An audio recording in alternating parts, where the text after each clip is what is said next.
이제 하나님의 말씀은 요한복음 12장 12절부터 19절까지 말씀입니다.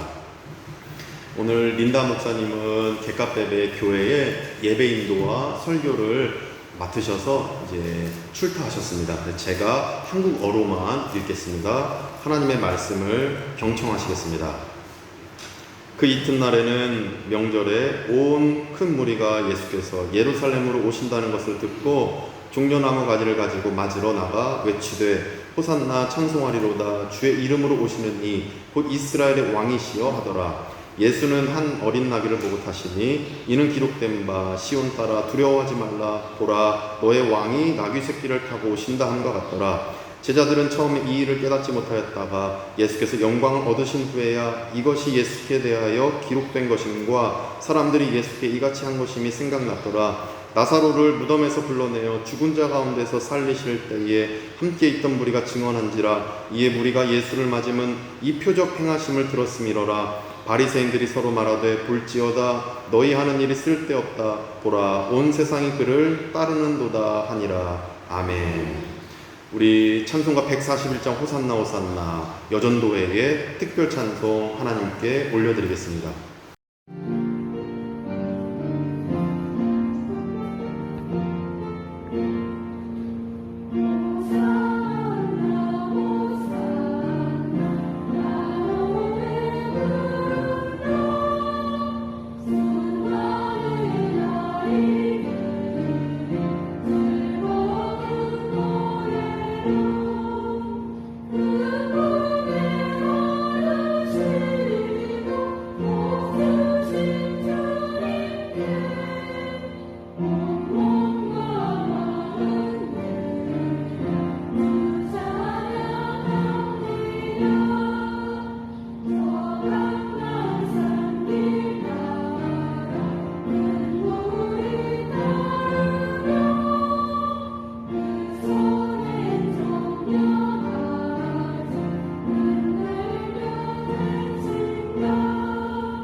오늘은 종려주일입니다. 종려주일이란 예수님께서 십자가 대속사역을 위해 예루살렘에 입성하신 날을 기념하는 절기입니다. 우리가 잘 알고 있습니다. 종려주일을 성대한 환영을 받으며 입성하신 예수님은 모진 비난과 고초를 겪으시고 십자가에서 이 대속사역을 잘 이루셨습니다. 이 일을 기념하는 절기가 종려주일입니다. 종려주일을 지나 내일부터 고난주간이 월요일부터 시작이 되는 것입니다.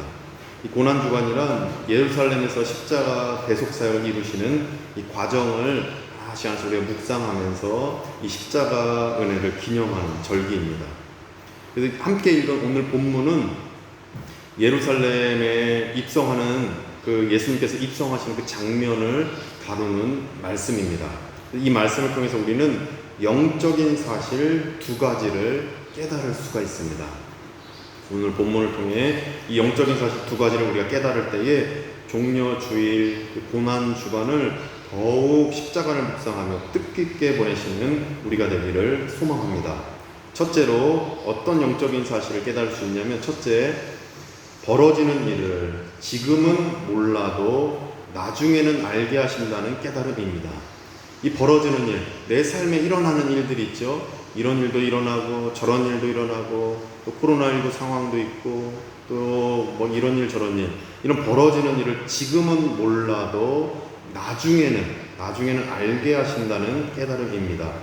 예수님께서 예루살렘에 입성하시는 장면을 13절에 보시면 이렇게 말씀하십니다. 13절에 보시면 종려나무 가지를 가지고 맞으러 나가 외치되 호산나 찬송하리로다 주의 이름으로 오시는 이 곧 이스라엘의 왕이시여 하더라 말씀하십니다. 수많은 인파가 몰려든 것 같습니다. 수많은 인파가 몰려들어서 종려나무 가지를 흔듭니다. 호산나 호산나 주여 구원하소서, 호산나 호산나 외치는 것입니다. 예수님을 찬양하고 있습니다. 예수님을 높은 분으로 추앙하고 있습니다.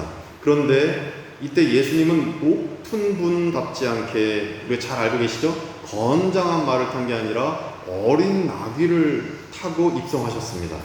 그 수많은 백성들 사이를 어린 나귀, 조그만 나귀 타고 딱 지나가십니다.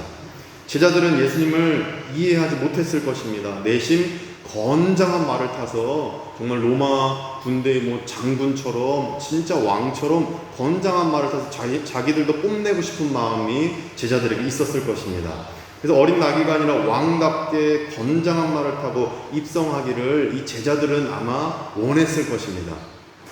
이렇게 제자들이 생각했던 이유는 제자들이 예수님의 일을 지금은 몰랐기 때문입니다. 왜 어린 나귀를 타고 가시는지 제자들이 그때 그 순간 그 지금은 예수님이 행하시는 일을 몰랐던 것입니다. 하나님의 일을 몰랐던 것입니다.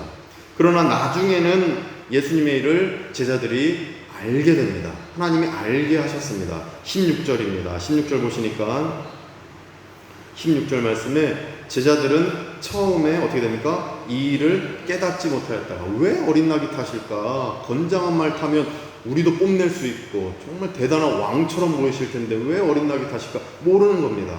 그런데 16절에 예수께서 영광을 얻으신 후에야 이것이 예수께 대해 기록된 것임과 사람들이 예수께 이같이 한 것임이 생각났더라. 나중에는 하나님이 알게 만드셨습니다. 지금 벌어지는 일을 지금은 모르지만 나중에는 하나님이 깨닫게 만드시는 것입니다. 제자들은 예수님의 일을 지금 당장에는 깨닫지 못했습니다. 그러나 나중에 예수님께서 깨닫게 만드신 것입니다. 이같이 나중에 깨닫게 만드신 그 이유를 알게 된 제자들은 결국 하나님의 뜻을 알게 되고 겸손을 배우게 됨을 우리는 나중에 말씀을 통해 알게 됩니다. 이처럼 벌어지는 일을 지금은 몰라도 나중에는 하나님이 알게 만드십니다. 그리고 알게 된 후에는 하나님의 뜻을 바르게 나중에는 깨닫게 되는 것입니다. 그래서 지금 우리 삶에 이 말씀을 적용해 본다면 이렇게 적용할 수 있을 것 같습니다. 지금 내게 벌어지는 일이 이해 안 되는 분이 있으실 것입니다. 야, 내 삶에 왜 이런 일이 벌어질까? 우리 가정, 내 가정, 내 삶의 현장에 왜 이런 일이 벌어질까? 이해 안 될 수가 있습니다. 내 삶에 발생한 현실을 전혀 이해할 수 없는 분 계실 것입니다. 그러나 지금은 몰라도 나중에는 알게 하실 줄 믿습니다. 지금은 몰라도 나중에는 하나님의 역사를 알고 납득하게 될 줄 믿습니다. 나중에 납득하게 될 때 제자들이 겸손이라는 하나님의 뜻을 배운 것처럼 우리도 나중에 깨닫게 되면 하나님의 뜻을 분명히 알게 되고 원망이 아니라 감사가 나올 것이고 기쁨이 나올 것이고 오히려 하나님을 향한 찬송이 나오게 될 줄 믿습니다. 이 진리를 믿음으로 깨달으시고 이 벌어지는 일에 대해서 지금은 몰라도 나중에 하나님의 뜻을 알게 되었을 때 평강과 기쁨 넘치는 우리 모두 되시기를 간절히 축복합니다. 제가 아는 분인데 첫 아이가 좀 유산됩니다. 근데 둘째 아이 차남이죠. 차남은 중학교 때 학교 끝나고 집에 왔는데 냉장고에서 뭘 이렇게 먹는데 갑자기 쓰러집니다. 갑자기 쓰러져서 1년 만에 깨어났지만 어떻게 됩니까? 지적 장애를 갖게 됩니다.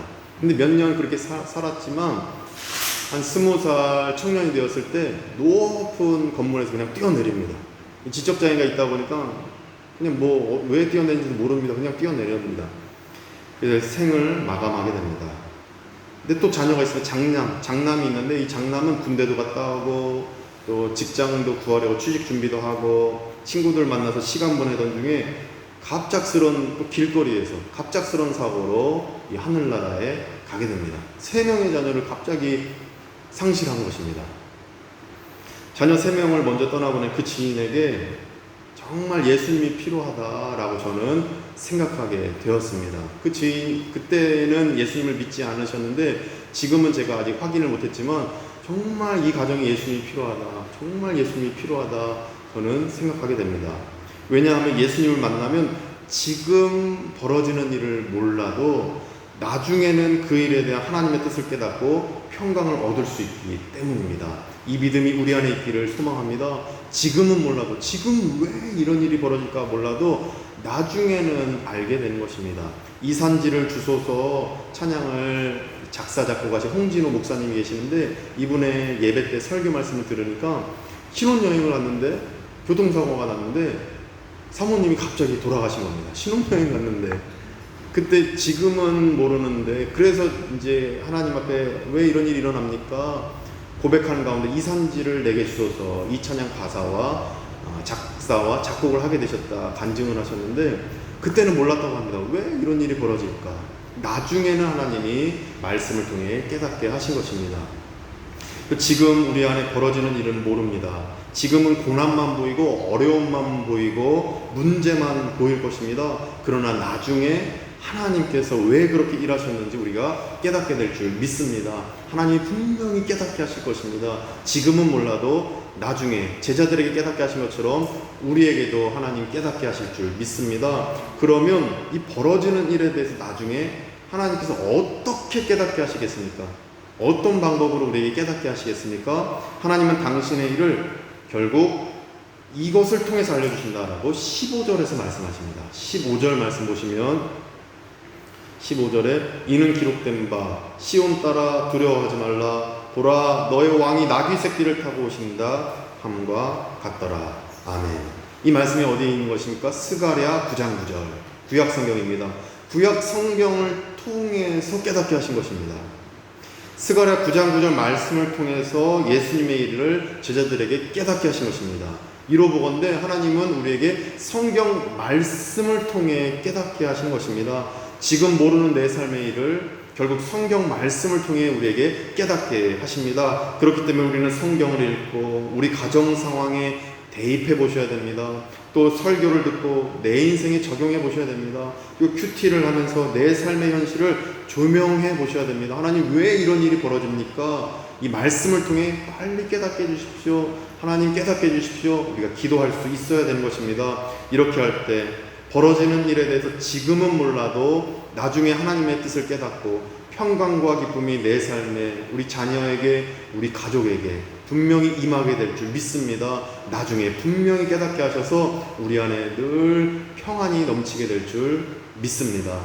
둘째로 영적인 사실 이것을 깨닫습니다. 별거 없어 보여도 믿음 변치 않아야 한다는 깨달음입니다.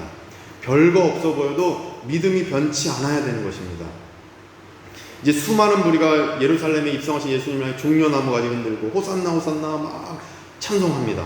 그 모습을 보고 바리새인들이 19절처럼 얘기합니다. 19절 말씀 보시니까 19절에 바리새인들이 서로 말하되 볼지어다 너희 하는 일이 쓸데없다 보라 온 세상이 그를 따르는도다 하니라. 이 바리새인들이 사실 예수님을 미워했지요. 근데 이제 자조 섞인 말을 하는 겁니다. 야, 이렇게 수많은 사람들이 예수님 따라가면 야, 우리가 하는 일이 쓸데없다.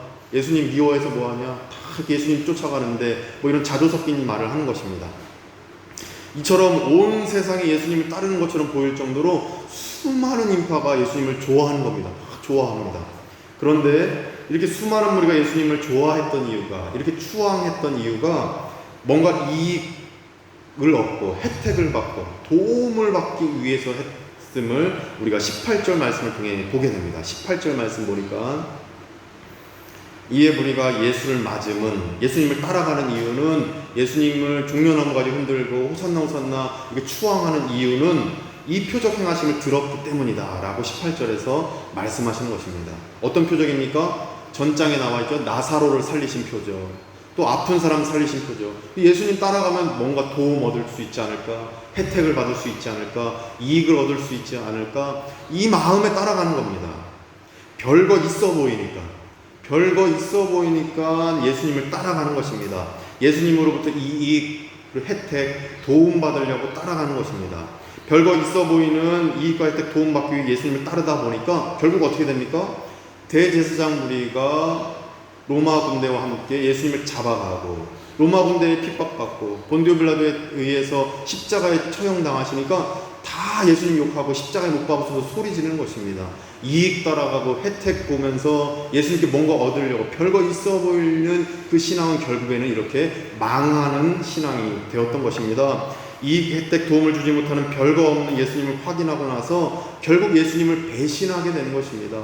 이익과 혜택과 도움을 따라가기 때문인 것입니다. 저는 이 말씀을 묵상하면서 이 모습이 나의 모습은 아닌지 저는 돌이켜보게 됩니다. 예수님이 무응답일 때, 아무런 혜택 주지 않고 이익 없고 별거 없는 예수님인 것처럼 느껴질 때, 사실은 그렇지 않죠? 별거 있는 예수님입니다. 근데 우리가 그게 느낄 뿐입니다. 별거 없는 예수님처럼 느껴질 때, 예수님이 무응답일 때, 별거 없는 이 신앙생활의 따분함을 느끼는 게 바로 우리 모습일 수 있습니다. 교회 다니고 예배드리고 기도도 하고 큐티도 하고 성경도 있는데 왜 이익이 없을까? 왜 혜택이 없을까? 왜 도움이 없을까? 이렇게 교회의 무관심을 경험할 때, 예수님의 무응답을 경험할 때, 아, 신앙생활 별거 없구나 라고 느끼는 게 바로 저의 모습이고 우리 모습일 수 있다. 저는 묵상 가운데 깨닫게 됩니다. 그러나 우리는 별거 없어 보여도 믿음 변치 않으시기를 소망합니다. 별거 없어도, 이익이 없어도, 예수님이 무응답이실지라도 우리는 그저 예수님 바라보며 하나님 바라보며 끝까지 우리가 찬송하며 예배하는 믿음 변치 않는 우리가 되기를 소망합니다. 하나님으로부터 오는 어떤 이익, 혜택, 도움이 없는 상황에서도, 교회로부터 오는 어떤 이익과 혜택, 도움이 없는 상황에서도 하나님은 여전히 우리를 사랑하시고 여전히 우리를 구원하시고 여전히 우리를 천국으로 인도하신다는 진리가 있기 때문입니다. 이 진리가 있기 때문에 이 당장의 어떤 이익, 혜택, 도움이 없어도 우리는 믿음 변치 않을 수 있는 것입니다. 이 사실만으로 우리는 만족해야 됩니다. 이 진리 안에서 만족해야 됩니다. 그래야 우리 내면에 섭섭함이 생기지 않는 것입니다. 교회에 대한 섭섭함, 하나님에 대한 섭섭함, 이 섭섭함 생기면 끝도 없습니다. 그러나 진리 안에서 만족하면 섭섭함이 생기지 않는 것입니다. 어떻게 보면 그래서 이익과 혜택, 도움은 내가 원하는 욕심일 수 있습니다. 따라서 우리는 이익과 혜택, 도움을 하나님으로부터 못 받을지라도, 그리 아니하실지라도, 별거 없어 보여도 끝까지 진리를 붙들고 진리 안에서 만족해서 하나님을 향한 섭섭함이 아니라 찬송과 예배, 경배드리는 우리 모두 되시기를 간절히 소망합니다. 제가 제 개인 얘기해서 죄송합니다. 제가 이 신앙생활 할 때 가장 이 신앙생활이 별거 없구나, 진짜 이 교회 다녀도 별거 없구나, 이 신앙생활이 참 별거 없는 거구나 라고 느꼈던 때가 좀 작은 믿음이었는데 군대에 있을 때였습니다. 군대에 있을 때. 제 얘기해서 죄송한데 군대 얘기해서 또 죄송합니다. 근데 그때 딱 그 생각이 나는 것입니다. 주일 오전 11시 1시간 예배 드리고 군대 예배라는 게 딱 끝입니다. 그냥 예배 드리고 끝. 어떤 이익도 혜택도 도움도 없이 그냥 바로 일상으로 그냥 복귀한 겁니다. 군대 생활을 바로 복귀합니다. 군대 교회는 식사도 없고 우리 관리하는 교회처럼 교제 시간도 없고 프로그램도 없고 성경 공부도 없고 개인 기도 시간도 없고 딱 1시간 예배 드리고 그냥 끝. 하루 끝입니다. 그냥 예배만 드립니다. 찬양도 없습니다. 찬송가는 부릅니다. 이런 우리 복음, 그때는 제가 이제 CCM도 부르고 싶고 이 찬양도 부르고 싶고 근데 찬송가만 부릅니다. 찬송가 부르고 설교 말씀하고 축도하시고 끝. 딱 그 끝인 것입니다. 그저 1시간 예배드리고 끝이었습니다. 별거 없는, 야, 신앙생활, 야, 이게 답답하다. 이렇게 별거 없는 신앙생활이면 참 이게 참 힘들다. 이렇게 느끼는 순간, 그리고 어떤 이익과 혜택, 도움도 없는 예배라고 느끼는 순간, 이렇게 어떤 유혹이 찾아왔습니다. 우리에게 별거일 수 있지만, 그때 그 순간의 유혹은 제게 너무 큰 유혹이었습니다. 주일 오전 11시, 별거 있는 축구 시합. 진짜 별거 있는 이 축구 시합과 별거 없는 예배 사이에 너무 고민을 했습니다. 야, 이 축구 시합은 정말 별거 있는 건데 이 높은 간부가 보면 뭐 대대장님이 보면 휴가를 줄 수도 있는 것이고 별거 있는 축구 시합과 별거 없는 것처럼 느껴지는 예배 사이에 정말 저는 진지하게 갈등을 했습니다. 그 순간은 나름 진지한 영적 고민이었습니다. 이익과 혜택, 도움을 주지 않는 것처럼 느껴지는 이 별거 없는 예배 시간을 내가 굳이 선택해야 될까? 하나님, 저녁하고 밖에 나가서 정말 열심히 하겠습니다. 이 순간에는 제가 이 별거 있는 축구 시합을 좀 선택하고 싶습니다. 어떤 이런 기도도 했습니다. 진지하게. 근데 감사하게도 저는 그래도 별거 없는 예배를 선택했습니다. 별거 없는 예배를 선택하고 딱 예배를 드리는 순간 여전히 별거 없는 예배였습니다. 그렇게 선택해서 가도 여전히 별거 없는 예배였습니다. 그런데 평소와 다를 바 없는 예배에서 갑자기 제 마음에 이런 마음을 주셨습니다.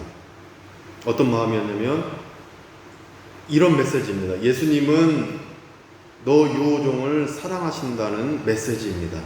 예수님은 유호종을 부끄러움 당하지 않게 하시고 망신당하지 않게 인도하신다는 메시지입니다. 저는 이 메시지를 지금도 저 망신당하지 않게 해주십시오. 하나님, 제가 저 단상에 올라갈 때, 제가 설교할 때 부끄러움 당하지 않게 해주십시오. 이 기도를 꼭 합니다. 지금도 하게 되는데, 세 번째로 예수님은 유호종을 천국으로 안착시켜 주신다는 메시지입니다. 이 메시지 세 개가 딱 들려오니 별거 없는 예배가 아니라 이 별거 없다, 별거 있다 판단하는 자체가 내 불신앙이고 욕심이었다라는 깨달음을 얻게 되었습니다. 예배는 진리에 따른 필연적인 행위이기 때문에 별거 있는 예배가 있을 수가 없고 별거 없는 예배가 있을 수 없는데 제 불신앙이, 욕심이 그렇게 별거 있는 예배, 별거 없는 예배로 구분지었던 것입니다. 교회 생활이 별거 없는 것처럼 느껴져도, 신앙생활이 별거 없는 것처럼 느껴져도 우리는 믿음이 변치 않으시기를 소망합니다. 당장의 이익과 혜택, 도움이 없어 별거 없는 신앙생활처럼 느껴져도 우리를 향한 구원과 섭리, 천국으로 안착시켜 주신 그 진리는 변함없기 때문입니다. 이 진리로 만족하시고 진리 안에서 내 상황과 나의 감정, 나의 내면, 나의 섭섭함과는 전혀 상관없이 오직 진리를 붙드심으로 하나님 앞에 섭섭함이 아니라 오직 영광 돌리시는 우리가 되기를 소망합니다. 이익, 혜택, 도움을 주지 아니하실지라도 별거 없어 보여도 믿음 변치 않으셔서 하나님의 평강 안에 거하시는 우리 모두 되시기를 간절히 축복합니다. 본문을 통해서 우리가 영적인 사실 두 가지를 깨달았습니다. 첫째, 벌어지는 일을 지금은 몰라도 나중에는 알게 하신다는 깨달음입니다. 둘째, 별거 없어 보여도 믿음 변치 않아야 한다는 깨달음입니다. 지금 벌어지는 일에 대해서 나중에 말씀해 주실 그 이유에 대해서 우리가 바라보시면서 또 이익과 혜택, 도움이 없는, 별거 없는 것처럼 느껴지는 신앙생활 할지라도 진리는 변하지 않음을 믿음으로 받으시고 늘 평강과 기쁨 안에서 하나님께 찬송 올려드리는 우리 모두 되시기를 간절히 축원드립니다. 기도하겠습니다. 거룩하신 하나님, 우리 영적인 사실 두 가지 깨닫게 하시니 감사합니다. 지금은 몰라도 나중에는 하나님의 뜻 깨달을 때 하나님 이렇게 해서 제 삶에 이런 역사를 행하셨군요. 하나님 감사합니다 고백할 수 있는 우리가 되도록 도와주시옵소서. 별거 없어 보여도 이익과 혜택, 도움이 없어도 진리로 만족하고 진리 안에서 늘 믿음 변치 않고 하늘의 평강 누리는 우리가 되도록 축복하여 주시옵소서. 예수 그리스도의 이름으로 간절히 기도드립니다. 아멘. 이제 다 같이 일어나셔서 찬송가 413장 내 평생에 가는 길을 부르시겠습니다.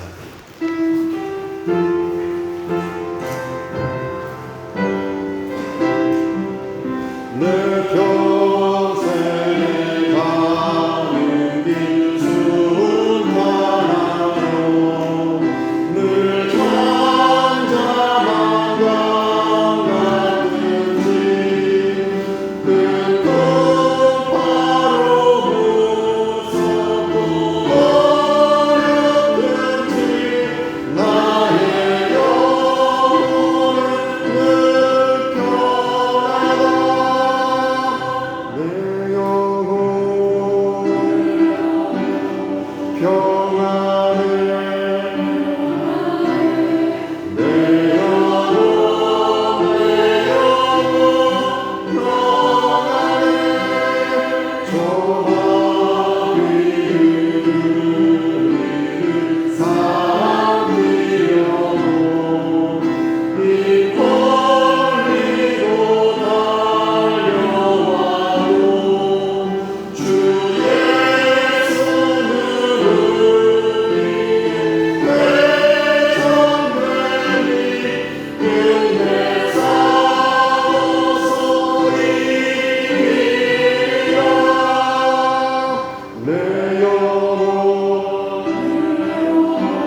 공중의 구름이 일어나며 그 나팔이 울릴 때에 주 오셔서 세상 심판에도 나의 영혼을 거머쓰니 내 영혼 평안해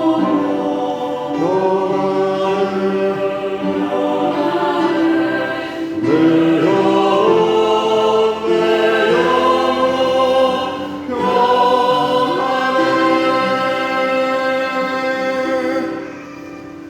이제는 우리 구주 예수 그리스도의 은혜와 하나님의 크신 사랑하심과 성령님의 감화감동 교통케 하심이 벌어지는 일에 대해서 하나님의 이유를 기다리며 별거 없어 보이는 신앙생활일지라도 끝까지 진리로 만족하고 진리만 붙잡기로 다짐하는 발리아니 교회 모든 교우들 가운데, 그 가족들 가운데에, 우리 교민들 가운데, 현지인 직원들 가운데에, 아픈 환우와 그 가족들 가운데에, 함께 예배드리는 모든 성도님들 가운데 이제부터 영원까지 함께 하시기를 간절히 축원하옵나이다. 아멘.